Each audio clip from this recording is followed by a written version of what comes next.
one of these two books, which should it be? Should it be The Unquiet Months or Wounded Tiger? To which my response is, having read both, it turns out that cricket historians, like pace bowlers, work best in tandem. We can work out who is Wasim and who is Waqar at a later point. Maybe we'll have a show of hands at the end. But it's my very great pleasure. Please join me in welcoming both of them.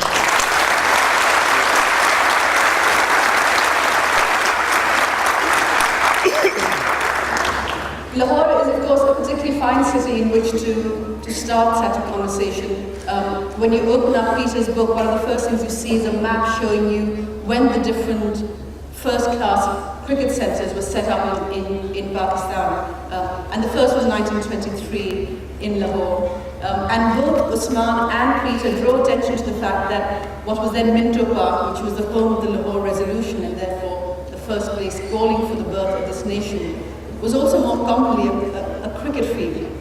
So cricket and the nation have been entwined, not just from 1947, but from 1940, which is of course when a lot of the early great cricketers were already playing in Lahore. It's a book of many, they're both books of many delights. Among them are the anecdotes they bring out, and particularly about the early days of cricket. You know, I suspect many people here, like me, know a fair amount about cricket from the 70s onward. You know, the sort of the rebirth of cricket in that era. But the first decade is no less a fascinating time, and both of them shed such wonderful light on those days, and also give us great anecdotes. So I'm going to start off by asking for an anecdote each to get us in the mood for some storytelling. Osman, you've got one involving, surprisingly, President Eisenhower. Yeah, you know, so it's a fairly well-known one, but you know, just researching it more when I was writing the book, it's you know, we wonder why Pakistan and the US have such a weird relationship, and I think you can probably boil it down to this one occasion when, so Pakistan used to play a lot of its early cricket on matting wickets, and you know, I think one of the only turf grounds was here, Lahore Gymkhana was one of the turf wickets, but a lot of their cricket was played on matting wickets, and that was kind of holding them back. It was kind of like it was like a tricycle, so they had safety wheels, and they weren't willing to kind of, you know, play as well maybe on normal turf pitches. Abroad and, you know, within Pakistan, they had a tiff with India in one series over the use of matting wickets and stuff. So, as it turns out, President Eisenhower was in Pakistan for a visit, I'm sure doing many more important things than, you know, and Ayub Khan decided to take him to possibly the worst day's cricket ever.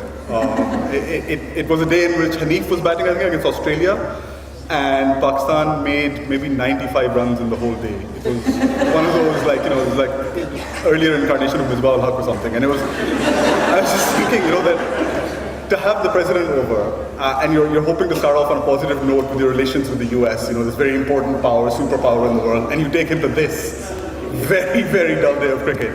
And so, as it turned out, the Australians who Pakistan were playing, they kind of, you know, they had lost a match on the matting wicket earlier in '56, and they were quite wary of the whole thing. So I think Richie Beno and the team manager brought up this matter with President Eisenhower, and President Eisenhower said to Ayub Khan that, oh, I thought cricket was supposed to be played on grass.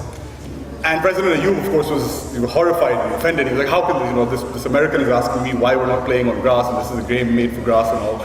So I think from that day forth, he ensured basically that no major grounds in Pakistan would have matting wickets anymore. And so Pakistan got turf wickets after that. Pakistan finally kind of graduated into the nation, into the global cricket nation. But it was only because Eisenhower had kind of pricked at Ayub's pride, I think, somehow, and said that, you know, I thought cricket's supposed to be played on grass, not on these matting wickets. And so if any gift I think the US has given Pakistan, I don't think you can call them gifts over the years. I think, you know, getting them to move on to turf cricket from matting wickets, I think is probably one of the better anecdotes I've heard, at least, about Pakistan cricket. Thank you, Osman. And Peter, you had one which was really fascinating, which was to do with Fazal Mahmood, who's, you know, the first great cricketing superstar. And it's very interesting to know what the first great cricketing superstar of this nation was doing on the 15th of August, 1947. Can I just add two little facts to Osman's riveting account there? And the first is that I looked into there've only been 4 visits by US presidents to Pakistan. Each time it's taken place during a period of military rule. They don't visit Pakistan under democratic governments, because they don't feel at home there.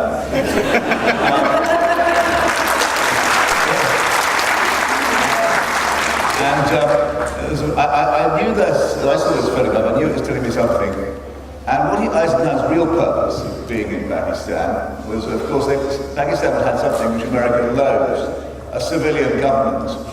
And the CIA, about 3 months ago, had arranged this coup d'etat and installed Ayyub, or helped install Ayyub. And so what's Eisenhower's purpose, what he was actually doing in that cricket ground, was giving American official approval to military dictatorship. Now, if we move on to Nazar Mohammad, it's an amazing story of Nazar Mohammad. He's a 19-year-old genius, one of the greatest bowlers ever known.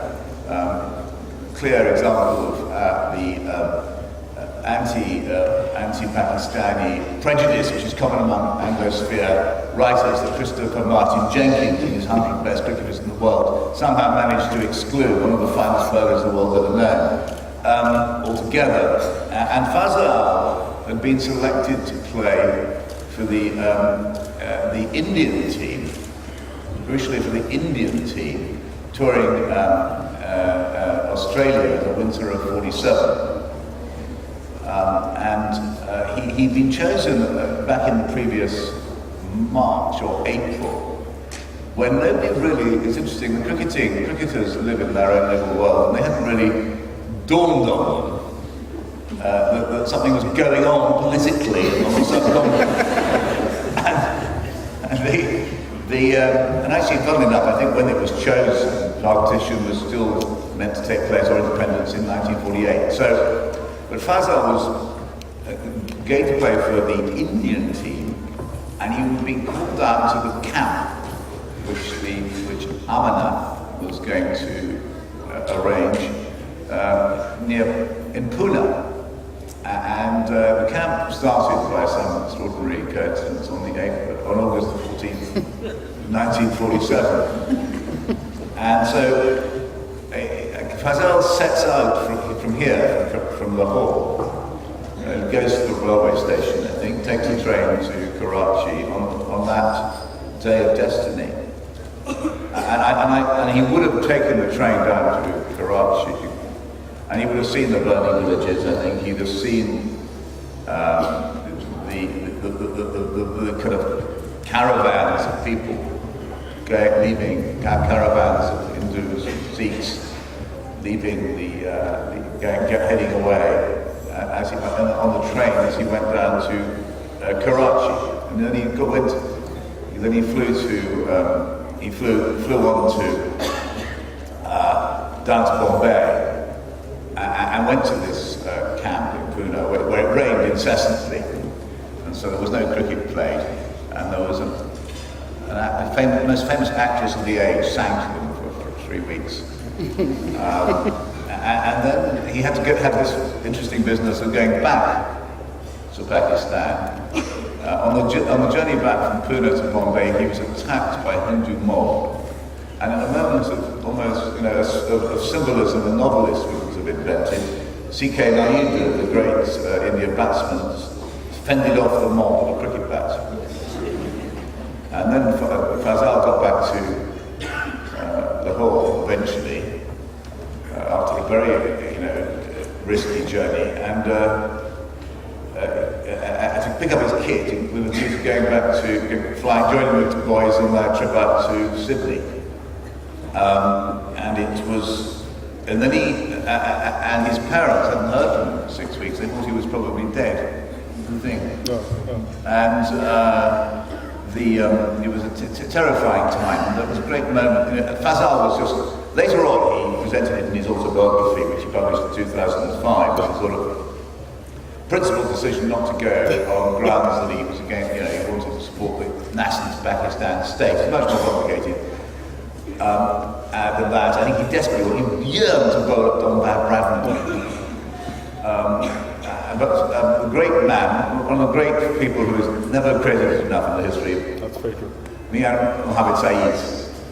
first Test international captain of Pakistan, did something incredibly clever at this moment. He insisted he married his daughter off.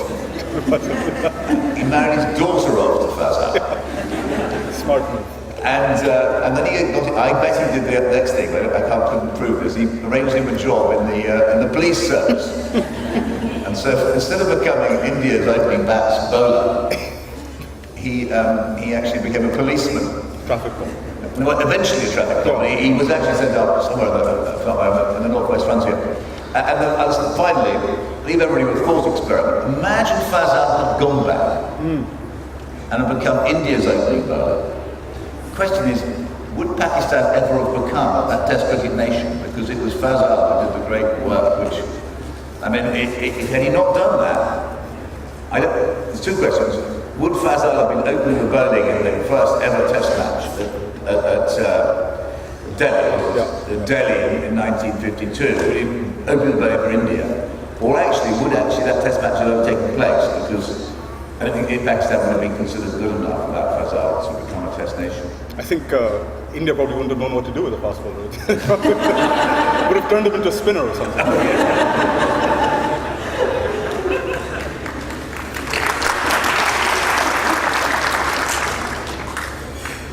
There's a wonderful cricketing novel called Chinaman by the Sri Lankan writer Shamsie, and it starts off with this thing called sales pitch, and it roughly runs, if you have no interest in cricket, if you don't know what a googly is, if a fine leg to you is whatever, then this is the book for you. Right? And there is a great case to be made for why, even if cricket isn't your game, you should read both these books, because both of these writers are interested in the history of Pakistan. They're telling you about the history of Pakistan while they're telling you about the game. And as I was reading, I was wondering whether you could tell another nation's history through its cricket in quite the same way. And I wondered if both of you could address that question. Do you think there's something about the cricket in Pakistan and the nation that is particularly entwined, or do I just think that because I'm Pakistan?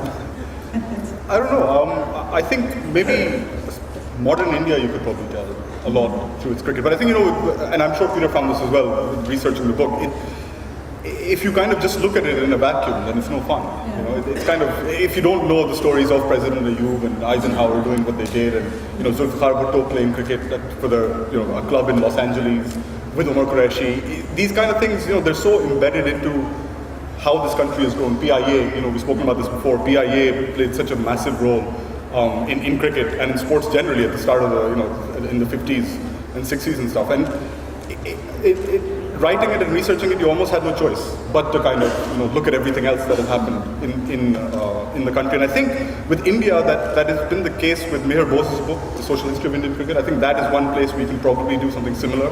I think certainly with modern India, if you read something like The Great Tamasha, James Aspel's book, you can probably glean a lot about the way India is through the lens of cricket. Other countries, I'm sure, Sri Lanka would be one. I'd be interested, I don't know if England, you could quite do the same thing. You probably could in a way, maybe, I don't know, it'd be difficult. But I think countries like India, modern India, Pakistan, Sri Lanka, you can probably do that pretty easily. There's a great section, we'll come back to Pete on this question, there's a great section in your book where you talk about the early Pakistan team and the early nation and the idea of Jazba of a young nation. Will you explain that concept? Yeah, it just went kind of everything. I think Jazba, for anyone in the audience who's not Urdu speaking, is passion, I suppose. I guess, yeah, but that's such a dry way of saying it. Jazba is so much more than just passion. Passion is, I have passion for ice cream. I have Jazba for something else, But Osman's answer will relate to anyone who doesn't know what the word means. I think, there was such a will. And you had guys who crossed over into cricket and the country generally, like Kardar. Kardar was such a monumental figure, not just through cricket, but in Pakistan generally. And I think Jazba, it was a combination of this will to do something, to really go out there and try and kind of make a name for this country. Kardar was such a fierce, and he's, Kardar's one of the Pakistanis who played for India, in fact, before partition. As Abdul Hafiz, and he went to Oxford, studied there, and he was seen as a real Vilaiti kind of foreigner. People used to kind of sniff at him, say, he's not Pakistani enough somehow. But it was his kind of, he became this beyond like an ambassador, beyond a diplomat, far beyond a cricket captain. He became this kind of, this force that pulled Pakistan through, not just on the field, but in every aspect of life. You know, there's a story, great story of him. Pakistan were coming back from, I think, that first India tour, and they stopped off in Burma, I think, for some functions and maybe a couple of cricket matches. And they were attending a function where a British minister was speaking. Again, the story's been bumped up a little bit by people around Prter, but apparently the British minister didn't happen. He was talking about the subcontinent generally, and he didn't mention Pakistan's name in the countries that he was just going through. I don't think it was a deliberate, leaving out a deliberate dig at Pakistan. He just didn't mention it. And Qadar apparently was so incensed that he got his team to kind of stand up and walk out from the dinner. And it's typical Qadar, he went on that first tour to India as captain, and he took offense at anything that, even the slightest things, sometimes unjustly, he would take offense at whenever he felt that Pakistan was somehow being slighted. And I think it was that kind of reaction maybe kind of molded in with passion. And it brought this jazba in that, we've got to go out there and we've got to do it, not just for Pakistan on the cricket field, but we've got to do it for Pakistan. Nobody knows our country. And if you go out and you beat the English at the Oval in 1954, and a lot of people listen to it on radio, then, that's a pretty amazing kind of incentive and spurt to get cricket there, but also to get Pakistan's name out there. So I think, it was from people like Qadar and Fazal, who's, in another life, Fazal would have been an army general, kind of luster that he had and the belief that he had in his own ability and what he could do. He would have been an army general running this country probably. But it was those kind of people who kind of pushed along everything in those early days. Peter, Osman in some way, Pakistan is the obvious cricketing nation for Osman to write about. For you, why was it Pakistan? If I'd known that Osman was writing a book as brilliantly as he's written, I wouldn't have done it, actually. I just didn't know. Because I've read Osman's book, but I did see it as a way of telling the history of Pakistan through cricket. And I was just going back to that question. Cricket, you can tell Australia defined itself. Don Bradman was a huge nation builder, and the Bodyline series, a huge moment of national definition for Australia in the mid-30s, early 30s. And likewise, in the West Indies, cricket was very much a unifying, defining force. And I think you can identify very few, incredibly select number of cricketers who've been nation builders. Leary Constantine, Frank Worrell, probably definitely Don Bradman, and of course Qadar. One of the reasons Qadar is amazing, comes from Lahore, went to Islamia College, is of course such a difficult man. He's wonderfully different. And Leary Constantine ended up being given a peerage because it was Britain's way of patting him on the back. I think I might think of Frank Worrell would have liked it. He certainly deserved, and he died very early. They never gave Qadar anything at all. He was so bloody-minded, and in fact, they didn't even give him honorary membership of the MCC. They hated him because he stood up. He went to committee meetings, and for instance, on the issue of apartheid, which were the English and the Australians and New Zealanders, and so, if you read between the lines in Qadar's books, the Indians, although he doesn't explicitly say it, were collaborating, all too happy to collaborate with white South Africa. Qadar campaigned on this, and he earned, they hated him. And you would read the minute, and it was so, one last point about Pakistan cricket is, in India, cricket is essentially a collaborationist activity under the British Empire. It's run by the feudals, and it's a way of engaging with the British overlords. In Pakistan, it's a revolutionary activity. Aitchison College maybe has zilch to do with early cricket in Pakistan. Whereas the key institutions of Government College and above all Islamia College And Islamic coverage, of course, is the net hotbed of deeply distrusted, for excellent reasons, by the British, a hotbed of subversion. And that is where I think there were like 7 of the first, like in 50-40s, Yeah. something like that, went to Islamia. And they embedded in them the doctrines of the Muslim League and the Pakistan movement. I mean, Fazal, for instance, when he was in Islamia, was always a personal guard to Jinnah when he came in as he often did to Islamia to make speeches. On the subject of subversion, since we've got there, there's a great bit in your book, Peter, where you talk about leg spin as a subversive, as a subversive force. Can you expand on that? Yeah, you see, if we go back to the 1960s in England, in particular, but of course the cricketing world, cricket was almost dying in a way. It represented suburbia, convention, authority. Leg spin was virtually obliterated, certainly as an attacking activity. And one of the brilliant things about Pakistan cricket, as it finds itself in the late 70s, is it reinvents the game of cricket in all kinds of different ways. And this is because it isn't rule-bound. The reverse swing is one incredibly important thing which happens. But the reinvention of leg spin by Qadir, and then enabled by its captain Imran Khan, was one of the most important and exciting things to happen to the game. Imran Abdul Qadir, son of a came from Lahore, son of a street cleric, very, very poor background, and nobody taught him until he was about. He taught himself by watching the TV, and he goes to bed with a cricket ball, inventing new deliveries as he slept. I mean, I'm sure you have the enormous privilege of talking to Qadir about this for hours, and it's mind-blowing how a great artist discovers his art.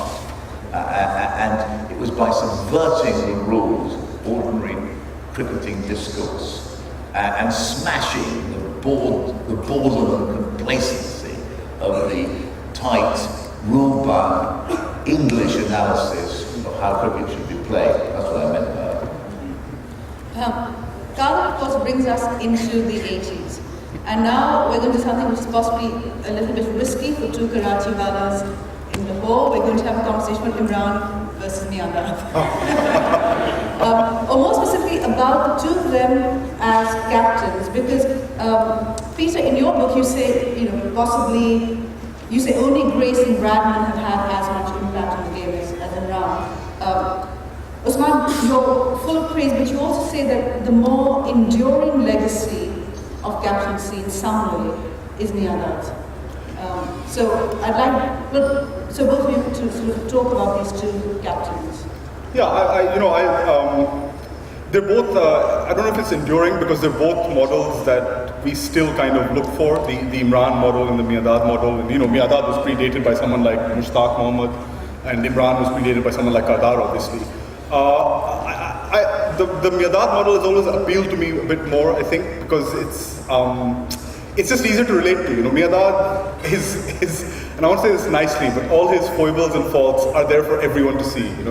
You call Miadat up as a journalist and you tell yourself that I need to set aside the next 2 hours of my day because he's just going to talk at me, and he's going to talk cricket, and he's going to talk about all the times that he's been made a victim and all the times that people have done him wrong and everything. And you kind of, you have to acknowledge that. Whereas with Imran will talk at you.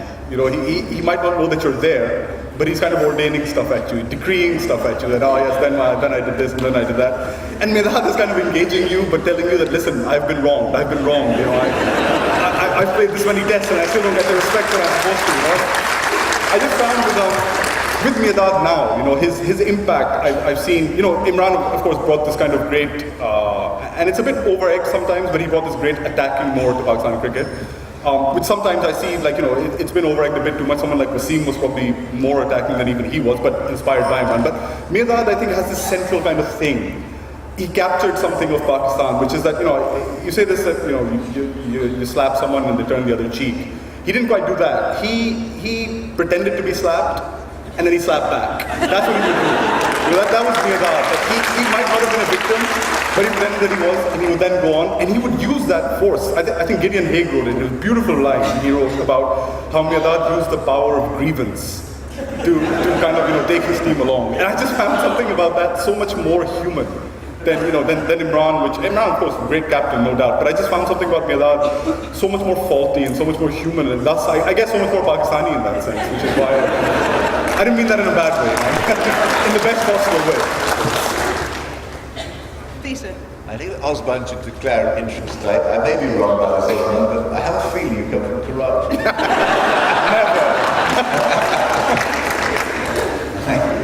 It's a very interesting character. We've been wrong always. So what we have here is this fascinating perennial theme of Pakistan cricket, which is Karachi versus Lahore. Luckily, over the last 20 years.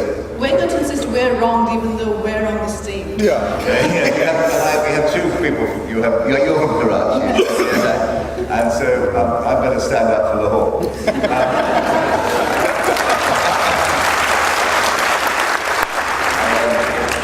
Actually, I think, that's... the other thing you didn't mention, given you're so partisan in the matter, I'm surprised, is actually, Meander had a much better captaincy record. I mean, I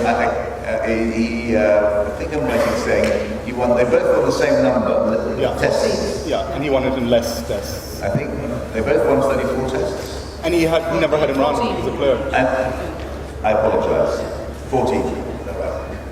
Anyway, they both won the same number of tests, and of course, the relationship was very extraordinary because Imran would decide whether he was going to play or not, and he was never quite certain. Yeah, sometimes it was too hot in September for him. Whereas Meander was a complete trooper; he'd always play. But when Imran condescended to play for Pakistan, did you say you were a Lahori? Imran, one of the greatest cricketers, his nearest thing that cricket has produced to a world historical figure, actually, I think. But Imran, and he had really good reasons not to play in September. Nevertheless, when Imran, bloody hot. Hot, humid, New Zealand weren't good enough. And he did, the thing was, when Imran did play, he captained. And when he didn't play, Meander captained. And when Imran then came back from injury or self-imposed exile, Meander would always just step aside. And he would let everyone know the great humanity in stepping aside. Always let everyone know.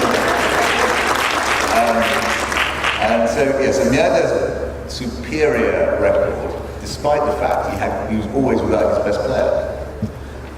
In Imran's defence, and this is very impressive, he was only bowled by lesser opposition. Yeah. And normally most cricketers sort of fill their boots when a lesser team is coming along. Imran just couldn't be bowled. No. He only wanted to play at the very highest level. This is one of the enormously attractive things about Imran. Character-wise, they make a different study. Very fascinating study. By the way, they're both being mischaracterised by global cricket writers. Imran was not aristocratic. No, not at all. He was not some sort of raggy, singy figure, quite the opposite. And Meander was not some street urchin. He came from a very sort of respectable, middle-class background. I would like to draw attention to the fact that what we just saw Peter doing with the speaking full of words, classic English divide and rule. I'm going to ask both of you to talk about two characters who, as I was reading your books, I thought you both want to talk more about them and didn't quite find the space. And what unites both of these players, other than the fact that I adore them both, is that they are often the subject of much abuse and ridicule. The words such as temperamental come up a lot. You want to guess what I'm talking about? Shahid Afid and Shoaib. Osman, talk to us a bit about Shahid, and then I'm going to turn to. Sure. What's your, is he? What? Shahid Afridi is the ultimate, I think, modern representation of Pakistani cricket. He is just not so much in how he plays, because he's not going to influence everyone in how he plays, but just the way he is. The kind of the media presence that he has, the kind of presence he has in the popular imagination. Everyone wants to be like him. Now you look at someone like I call him the mini me Shahid Afridi, MS Shahzad, also known as Selfie. You can look at him and you can see how much more than Wasim, more than Imran now, because they're of a different age already. How much Shahid Afridi has had an impact on someone like him. To be kind of to want to be seen as being pleasing everyone all the time, and yet kind of going out there and performing and having this kind of narcissistic desire also to kind of be at the center of things. And Afridi is just like, if you didn't have Afridi in Pakistani cricket, then it'd just be such a... He is the most, and I think this is high praise given the kind of characters Pakistani cricket has had, but he is probably among the most fascinating guys. He's Pathan, by birth and by blood, and he's living in Karachi, so he's got that whole Muhajir ethnic kind of victim thing running as well, and he kind of manipulates this. He's a warrior on one side and the victim on the other side, and you're just like, Shahid, what's wrong with you? And he comes across as this really like kind of, and he comes across as, I don't want to use the word lightly, schizophrenic and all, but there are times when he's like that. I mean, here's a guy who goes out, to bat with earplugs on, so he doesn't hear the crowd. And you can speak to him. Presumably he doesn't hear his partner calling for a run either. Well, and you kind of listen to him when he talks about batting, which is the most fascinating thing about him, his batting. And he says, and he knows it, he's so self-aware. He'll say every time, that when I go out there, I say I want to give myself 6 overs, I want to give myself 5 overs, I want to bat myself in, and I'm really going to stick this one out. And then he says, the moment that bowler starts running in, I feel like he's attacking. And that's when his Pathaniyat comes out, and probably his Karachiness as well, that, you're going to attack me, I'm going to get you there first. Afridi, he deserves, 4 or 5 books probably on him alone. Easily. Peter, when you're talking about Akhtar, there's a bit where you say that his sense of destiny you would expect to find in an artist or a statesman. I mean, you talk about Shoaib in these terms that other than in the early days of his cricketing career, it's been a long time since people spoke of him that way. What is your estimation on him? You see, I think he's the most elemental player to have played the game of cricket. His mother, Asiya, came into he was the youngest, I think, of 8 children. Yeah. He hardly ever met his father. His father was a night watchman in Pindi, and would come in, would sleep in the day, and he's really reared by this remarkable woman who, there's many remarkable women in Pakistan, but I think we shouldn't forget about them. And Asiya, when he was told his mother that one of your children was going to be known throughout the world. And she always knew it was Shah because his forehead would glow in the dark. And he was filled with this sense, so it comes from the poorest of the poor, and filled with this knowledge that he was going to be great. And and he was endlessly rejected. Again, the story of rejection. What's the conversation they had with Jim? Do you remember the conversation with Majid and Jim Kamila? Yeah. Do you remember? Yeah, I've heard. It's a brilliant conversation. They both said something which sums up each other. But anyway, he was there in Pindi. He read that there were trials for the Karachi team. I think. Yeah, that's right. And this wonderful story. And he gets on a bus, travels on the top of it all the way to wherever the trial is, which is miles away, in order to avoid paying the fare. Gets to the trial, has nowhere to stay the night. Eventually, some tuk-tuk driver takes pity on him and allows him to sleep in the back of his cab. And he said, as he leaves in the morning, he says, "One day I will play cricket for Pakistan." He's never played cricket at all. Yeah. He thought at that point, and I will come back and find you. And he goes to this trial. Julian doesn't get. I think he does. He gets to Karachi, goes down and lives in the Karachi, the height of the sort of turbulence in the mid-90s. He has a sort of There's no cricket outside because there's so many bullets going flying around the place at the time. I mean, he's crawled over dead bodies on the way to the cricket ground because he could only afford the cheapest, most dangerous place to live. And of course, he was treated very badly in Karachi. He never got any opportunity, and he never forgot it. No. And then he got back to Lahore, and he finally got into which team was his first he played for? I can't remember. I think he actually ended up playing for KRL, which is Farm Research Labs. Yeah, and in due course came this glorious moment when he was selected to play against the Karachi team, which rejected him. And I think he sent 5 of them to hospital. Sounds like Shakespeare. And then once he'd done this, he stood outside the dressing room, swearing in full of Urdu, and had to be pulled away by his teammates. And in due course, he, of course, was the first cricketer, only cricketer, these who could go faster than 100 miles an hour. There's been a few. Since he was the first to break 100 miles an hour. And this man, I can't recommend his autobiography. I can take all of this out of his autobiography, which is superbly ghosted by a lady social anthropologist from somewhere in India. Let's have a couple of minutes on the women's game, because in the last 15 years or so, 20, there's been a remarkable story of women's cricket, and Peter, you write about that in your book. Briefly, where are we now with women's cricket in Pakistan? Yeah, well, just to answer, there are a lot of magnificent matriarch figures in Pakistan cricket. Above all, Amir B, Mohammad. the mother of the 5 great Mohammed brothers. But the emergence, women's cricket took, the first 5 women's World Cups took place without any Pakistan involvement. There was this early flowering in the 70s at the time of Bhutto, but the arrival of Zia just ended it, really.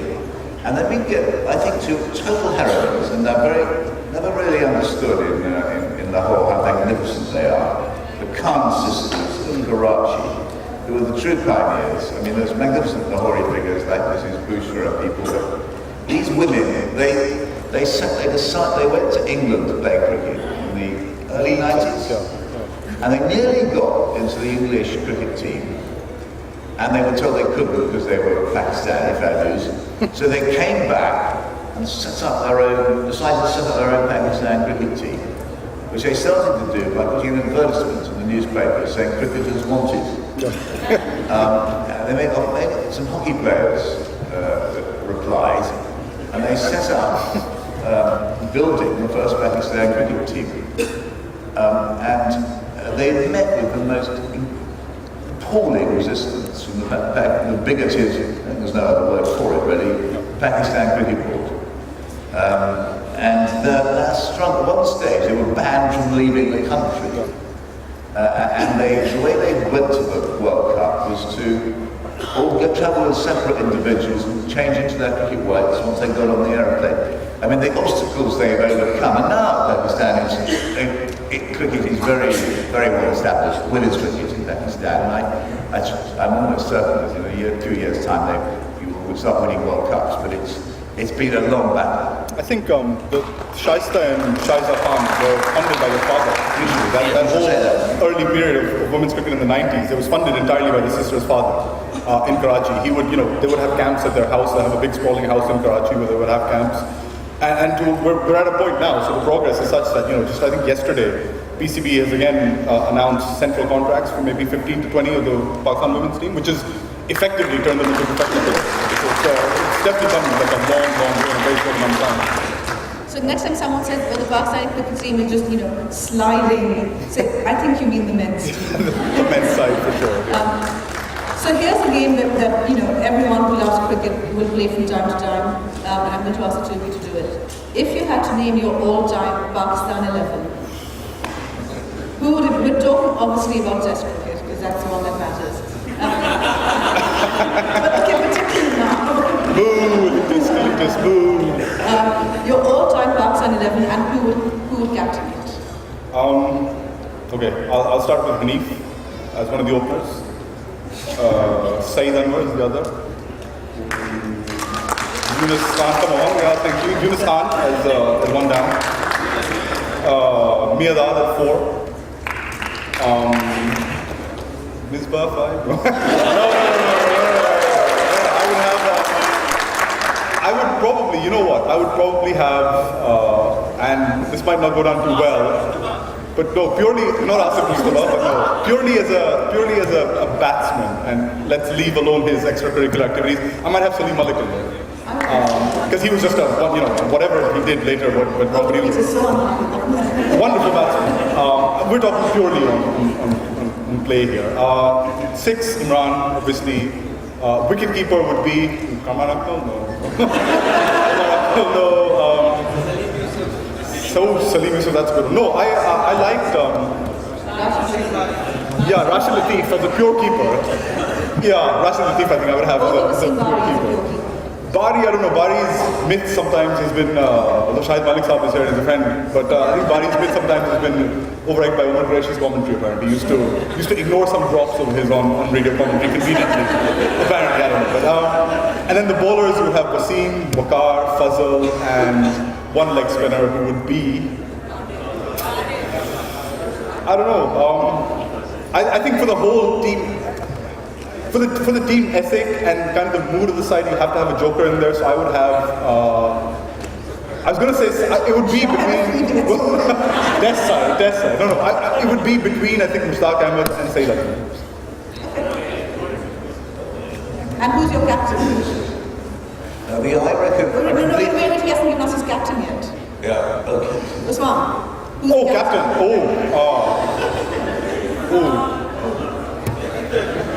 It would have to be, I think it would have to be Imran. I'm a sucker for that kind of stuff. It would have to be We did a session in Karachi 2 weeks ago. Okay? And I would ask him his Pakistan 11. I said, if you had to choose a captain for the Pakistan 11, who would it be?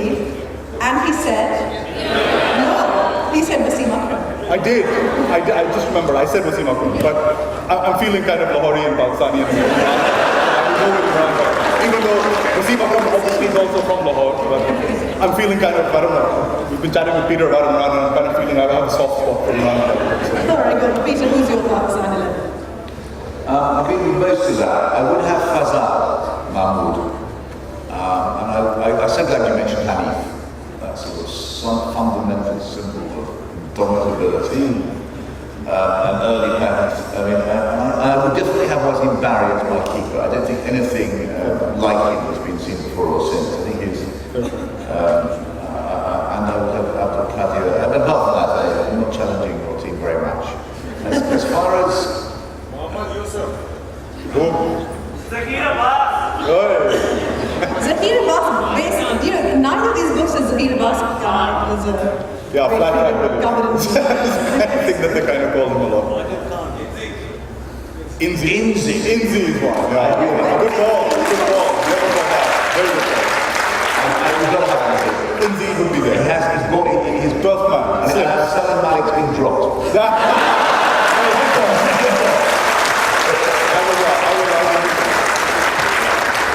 Do you have Imran, Wasim, and Waqar, all in books?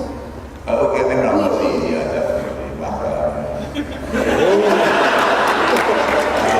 Now, as far as captains are concerned, we haven't mentioned two great captains. There have been 5 great captains, I think. There's been Qadar, Mushtaq Ahmed, and he really, the team starts to come blue, and he's never received the credit he deserved. Then, of course, Imran, I accept Jabir Mianda is in the pantheon, and now Misbah. Of course. And my verdict is as follows. Yes, at the moment it's Imran, but were Pakistan to win this World Cup. Misbah has been an amazing captain. He's been very, very extraordinary.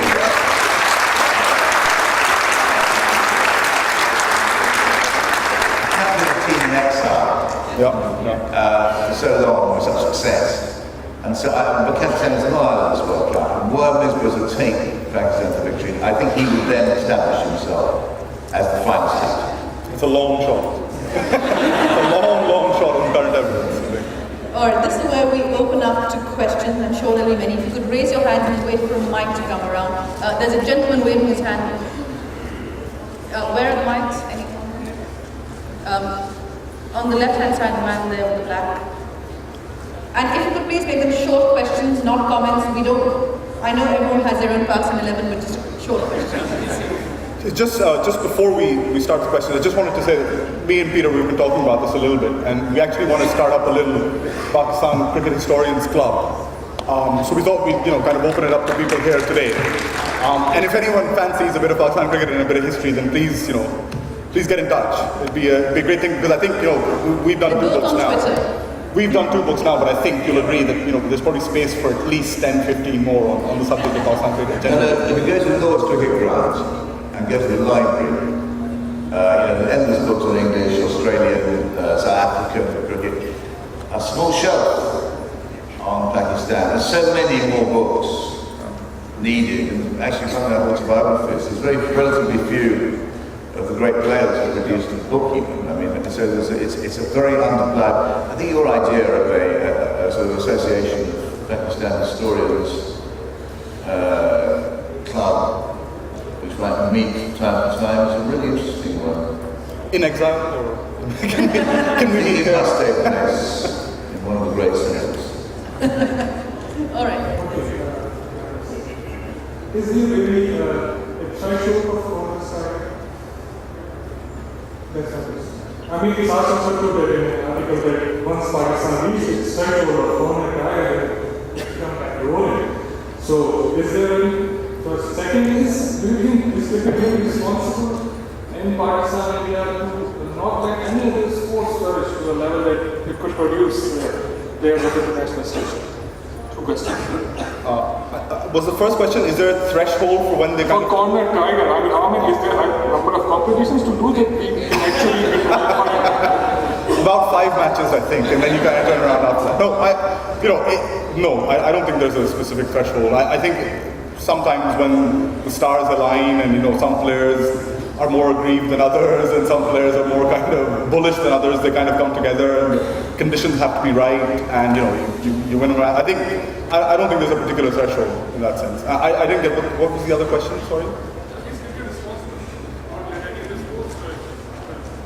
I think the other sports are responsible for not letting themselves flourish as much as they should. I think there was a time when hockey, squash, of course we all know it, hockey, squash and other sports, we've had boxing champions, we've had sprinters.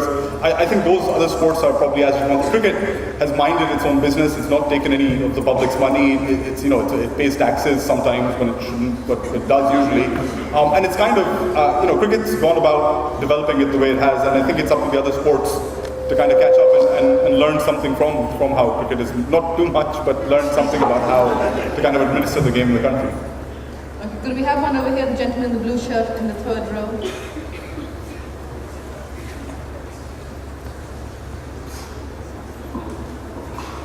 Hi, Osman, we've covered the entire fixing scandal that Pakistan faced in the 90s, even in 2010, quite extensively in his book. Generally, you would tend to think that Pakistan cricket does not tend to focus on external factors, they're in their own zone, hull, as you would like to call it.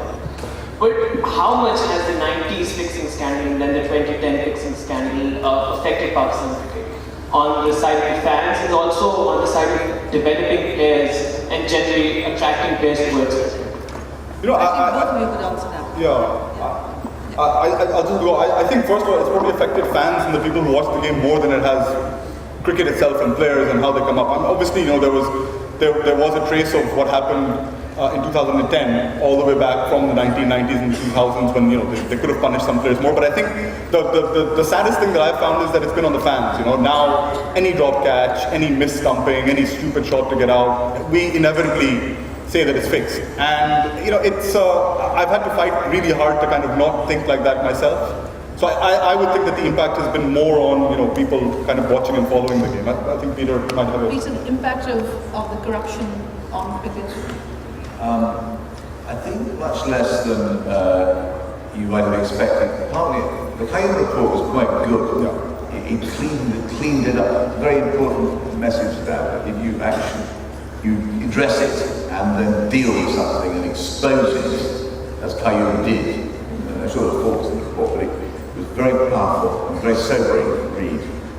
And the other thing I do think is one of the other great achievements, enormous achievements of Misbah, is nobody seriously thinks the current team has any issues at all with match fixing.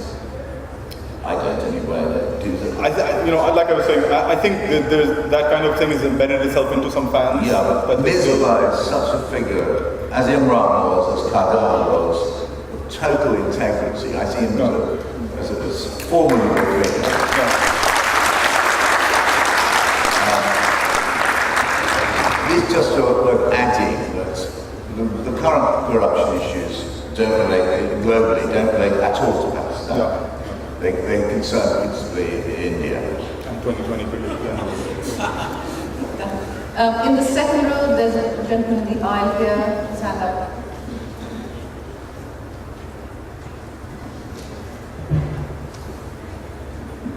What influence do you think the Big Three will have on Pakistan cricket in the coming years? And another comment on Osman. Osman, have you ever thought of being a commentator? You're tired of doing it now. No, I don't think I have enough to be a commentator. I think you have to kind of operate at a basic level of brainlessness to kind of... Sorry. Especially current commentary. Radio might be worth something. Sorry, I forgot. The big three, it's early yet, but I think Pakistan surprisingly has come out as the fourth member of that, so there's a big three, and then Pakistan has come out somehow, the most fancied of the small seven. They're fourth on the amount of revenue that will be distributed to the countries outside the big three, just outside, yeah. So they're top of that somehow, they've ended up there, which I think is great testament to the value of Pakistan as a cricket country, and of people still wanting to watch Pakistan. I was speaking to some Australians the other day, and they were talking about why Pakistan doesn't play its home matches in Australia, because of the crowd that turns out there for Pakistan. So I think that that kind of marketability is still there. There are some people in this auditorium who are kind of in charge of marketing the Pakistan cricket team, but it can be done. And I think having lost a bit of influence in governance, I think they might do okay financially. Peter. Well, let's be candid about it. We're really talking about the big one, which is India, and that's where it just makes so much of the revenues through TV and media of world cricket. India really has everybody can black that if it wants to.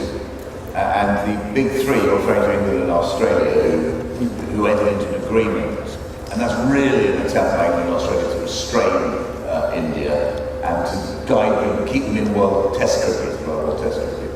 And it's the first thing we have to have, and I agree with you about Pakistan being number 4, is a resumption of Test cricketing relations between India and Pakistan, which is now become a much greater. The heritage of that contest is actually it's a deeper, bigger contest now than the Ashes series, and it does generate loads of revenues. And one of the really attractive things about modern Pakistan cricket is it continues to take cricket in its purest and greatest form, the 5-day game test match, very seriously. Not many, some side of India is abandoning test cricket as a serious proposition. Lots of signs, England, Australia, South Africa, and definitely Pakistan continue to understand that the greatest form of playing the game is test cricket. Unfortunately, those are all the questions we have time for. Of course, the question I have to ask before we go is World Cup predictions. I can't see Pakistan being anywhere. I think my money, if it was on anyone, it would be someone like New Zealand. I think Pakistan, I think we can, apart from the great tribute that you have given Pakistan today with your... I have a Pakistan shirt. It's a lovely photo which should be checked out. I don't think Pakistan are getting anywhere in the World Cup, unfortunately. Peter. It's too early. Pakistan is none of it yet. I'm supporting two teams in this tournament. England and above all Pakistan. You said I failed this having test. And I think it begs that question. You just need a click. You just need one really good innings or one brilliant piece of bowling, and Pakistan has been back there. It's not over yet. On that note, thank you. We'll both be signing, I think, our books at the... Both Osman and Peter will be signing their books in the book cellar, and buy both of them, and then buy copies for your friends and relatives. Thank you very much. Thank you.